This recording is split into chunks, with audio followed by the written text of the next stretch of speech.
Assalamualaikum warahmatullahi wabarakatuh. Selamat siang, pagi, sore kepada dosen pengampu kami, Dr. Muntia Delina, MSI, sebagai dosen pengampu mata kuliah Data Raya dan Pemrograman. Di sini kami, kelompok satu, ingin memaparkan hasil diskusi kita, apa sih topik yang akan kita angkat, dan apa analisis data yang akan kita lakukan. Perkenalkan di sini, kami dari kelompok satu yang terdiri dari saya sendiri Hanif Tamim, Mahatma Dante Ganesha, Josia Peter Lolowang, dan kami akan mengangkat topik ekspor impor terhadap pertumbuhan ekonomi. Latar belakangnya bisa dijelaskan oleh teman saya. Baik, So- saya akan menjelaskan latar belakang dari materi ini. Pertumbuhan ekonomi merupakan salah satu indikator penting dalam pembangunan dan perkembangan perekonomian di dalam suatu negara. Perkembangan perekonomian suatu negara tidak lepas dari kondisi perekonomian global. Hubungan antar negara menjadi suatu hal yang penting dan faktor yang sangat mempengaruhi terhadap pertumbuhan masing-masing negara. Pertumbuhan ekonomi dapat menggambarkan keberhasilan pembangunan ekonomi di suatu negara, seperti definisi pertumbuhan ekonomi yang peningkatannya output per kapita dalam jangka panjang. Di mana semakin tinggi pertumbuhan ekonomi suatu negara tersebut, maka semakin tinggi juga kemampuan suatu negara untuk mensejahterakan masyarakat. Boleh di next slide.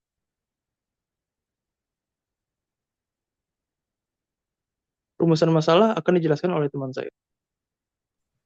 Oke, untuk perumusan masalahnya sendiri itu ada tiga. Yang pertama itu bagaimana pengaruh ekspor terhadap pertumbuhan ekonomi Indonesia tahun 2005 sampai 2023. Lalu yang kedua ada bagaimana pengaruh impor terhadap pertumbuhan ekonomi Indonesia tahun 2005 sampai 2023.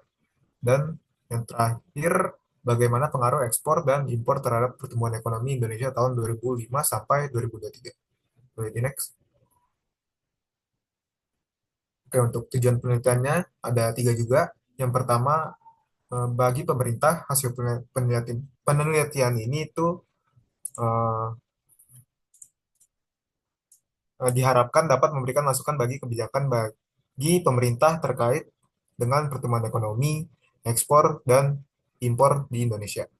Yang kedua itu bagi akademis, hasil penelitian ini dapat memberikan informasi dan gambaran mengenai pengaruh ekspor dan impor terhadap pertumbuhan ekonomi di Indonesia dan dapat menjadi referensi peneliti berikutnya. Nah, yang terakhir, untuk penulis atau bagi penulis dalam penelitian ini dapat menambah wawasan dalam bidang ekonomi, sehingga penulis dapat mengembangkan ilmu yang sudah ditinjau. Boleh di next. Untuk selanjutnya, penelitian ini menggunakan teknik pengumpulan data, yaitu data sekunder. Penelitian ini menggunakan data masing-masing variabel tahunan dengan jangka waktu 2005 sampai 2023. Data yang dipakai bersumber dari Badan Pusat Statistik. Pengumpulan data dilakukan dengan studi dokumentasi, yaitu mengumpulkan, mencatat, dan mengkaji data time series.